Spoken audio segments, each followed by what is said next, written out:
Chers frères et sœurs bien-aimés de Jésus-Christ, chers enfants, je vais avoir un torticolis pour me tourner vers les enfants, mais c'est pas grave, on va faire avec. Alors nous sommes dans le temps de l'Avent, qui nous prépare à Noël, et donc Dieu va venir lui-même au milieu de nous. C'est ce que nous allons célébrer. Nous faisons que nous préparer à l'accueillir, ouvrir son cœur, être prêt. Sinon, il va venir et on va le louper, ce qui serait dommage. Alors comment faire pour bien accueillir Dieu qui vient à Noël? Alors 3 choses, à partir de la parole de Dieu, que nous avons entendu: consoler, patience, préparer. Alors tout d'abord, consoler. On l'a entendu dans la première lecture, consoler, consoler mon peuple, dit Dieu. Parler au cœur de Jérusalem. Alors le mot consoler, il veut dire donner tout. Le mot consoler veut dire on vient combler un manque. Consoler quand il manque quelque chose. Combler ce manque. Et donc à Noël, Dieu vient pour nous consoler, car en fait nous manquons de tout, nous manquons de l'essentiel. Les enfants qui vous préparent la première communion et les autres, petits et grands, est-ce que vous manquez de quelque chose? Est-ce que vous pensez que vous êtes pauvre? Non. Donc là, il n'y a pas de pauvre. Non, non plus, pas de pauvre. Non. Non plus. Alors en fait, ici, on est tous des pauvres. En fait. Vous savez? On manque de l'essentiel. Et c'est bien un peu le souci de notre société contemporaine, où on a plein de choses, on a tout ce qu'il faut en fait. On n'est pas dans la survie, on est dans la vie, puisqu'on a à manger à profusion, on a tellement qu'on en gaspille largement. On a plein de choses, que nos placards sont encombrés et que les déchetteries aussi, parce qu'on jette pour remplir d'autres choses. Donc voilà, on a plein de choses, on achète plein de choses, on a de l'argent, du pouvoir, on veut du succès, voilà. Et en fait, on en oublie qu'on est des pauvres, qu'il nous manque l'essentiel. Qu'est-ce qui nous manque? Le plus important, c'est quoi? L'amour de Dieu. L'amour de Dieu qui nous manque. Et en fait, on est toujours insatisfait, parce qu'on ne veut pas voir les choses en face, et on essaye de compenser avec 10 000 choses ce manque fondamental, essentiel de notre cœur, de notre vie, ce manque d'amour de Dieu, d'amour. Et donc Dieu veut venir nous consoler pour que nous puissions consoler les autres, puisque l'amour de Dieu, il passe par des médiations humaines, par de l'amour humain aussi. Et si Dieu veut venir nous consoler à Noël, c'est pour que nous puissions consoler les autres, en aimant les autres, en se donnant, en partageant. C'est Mère Teresa disait, la plus grande des pauvretés, c'est de ne pas être aimé. La plus grande des pauvretés, c'est de ne pas être aimé, et elle savait de quoi elle parlait. Donc il nous faut beaucoup aimer, beaucoup pardonner, beaucoup se donner, parce que c'est comme ça que Dieu nous aime, et qui nous appelle à aimer les autres pour consoler à notre tour. Consoler. La patience. Est-ce que les enfants, vous êtes patients avec les autres, avec vos parents, vos frères et sœurs? On me fait un peu comme ça?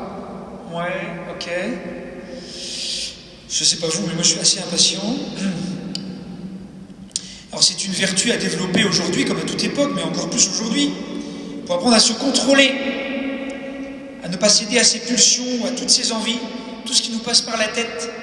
Et en fait, tout le monde qui est autour de nous va contre ça, avec le matraquage publicitaire, les écrans, les clics. J'ai envie d'un truc, je clique 2 fois, c'est déjà acheté, le numéro de carte bleue est déjà rentré, enregistré, c'est parti, le colis, il arrive dans 2 jours.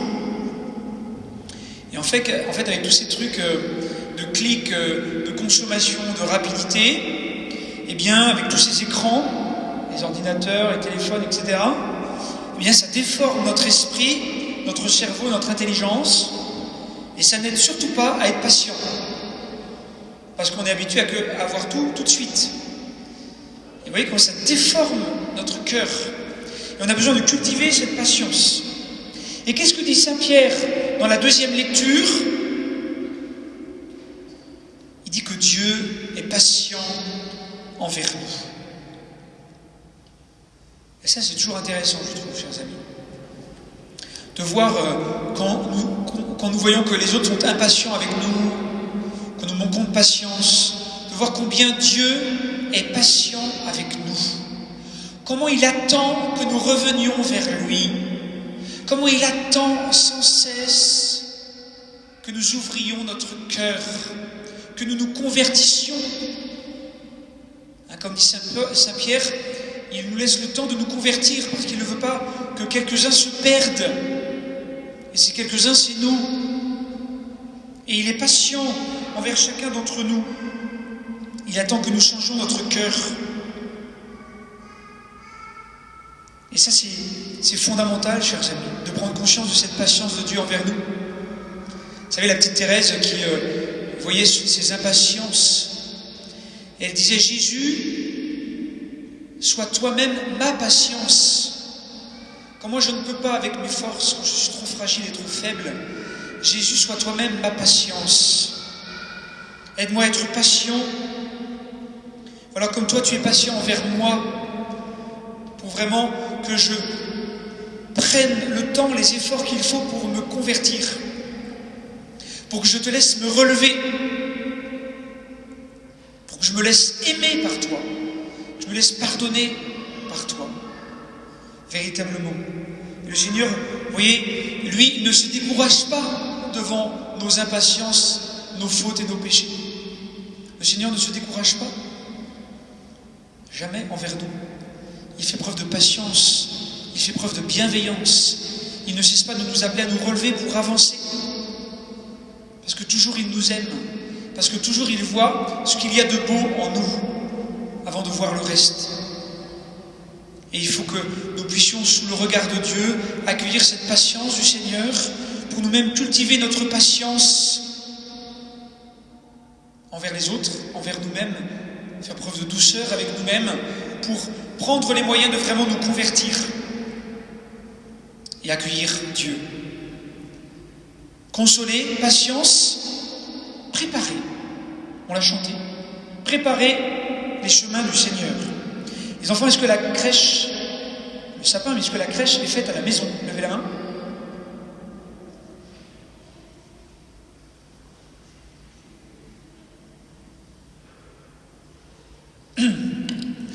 Alors, comme elle n'est pas faite à la cathédrale, encore, elle sera faite demain.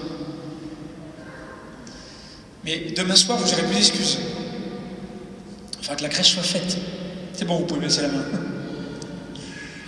Donc demain, la crèche, elle sera faite à la cathédrale, ici, là. On va venir la voir, hein. On va venir la voir, prier devant la crèche. Voilà, mettre une bougie. Et donc, pour se préparer à Noël, on fait la crèche, etc. Et pour la fête de Noël, on se fait beau. Hein, normalement, quand on va à une fête, les enfants, quand on va à un mariage, on se fait beau. On se prépare, on s'habille bien.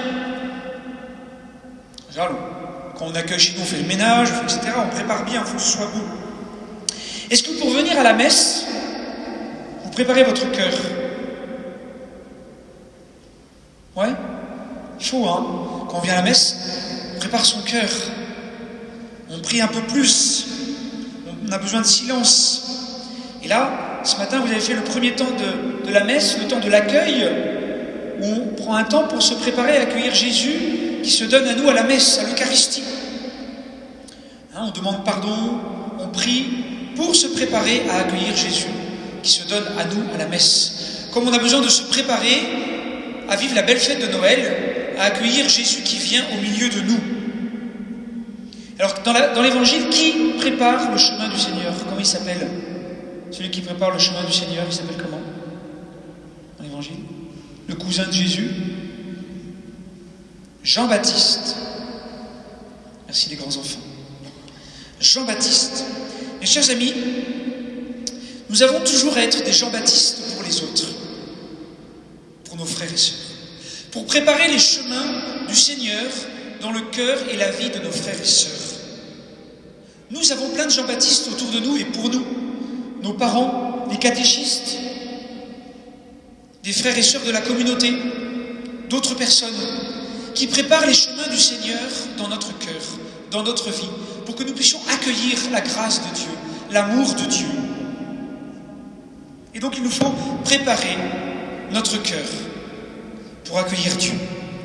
Et je vais terminer par là, les enfants. Il faut faire de votre cœur une crèche. Il faut faire de son cœur une crèche pour accueillir Jésus qui vient. Et alors comment on fait ?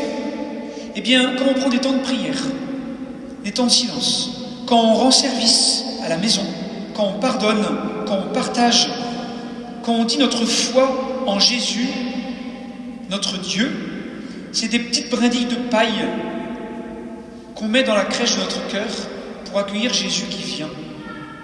Et tous ces petits sacrifices, les renoncements, les services qu'on va faire avec joie et amour, c'est ces brindilles de paille qu'on met dans notre cœur pour accueillir Jésus qui vient.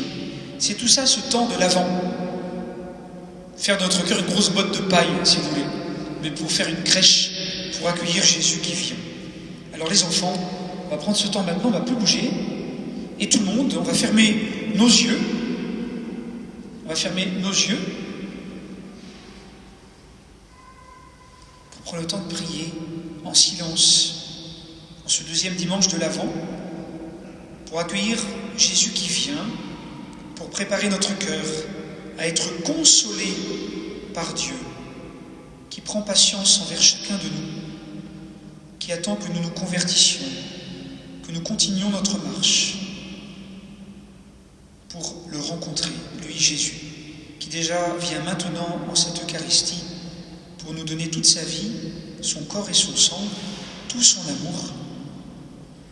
Prenons le temps en fermant nos yeux et donc en ouvrant notre cœur à aller à la rencontre du Seigneur, à accueillir le don de sa vie.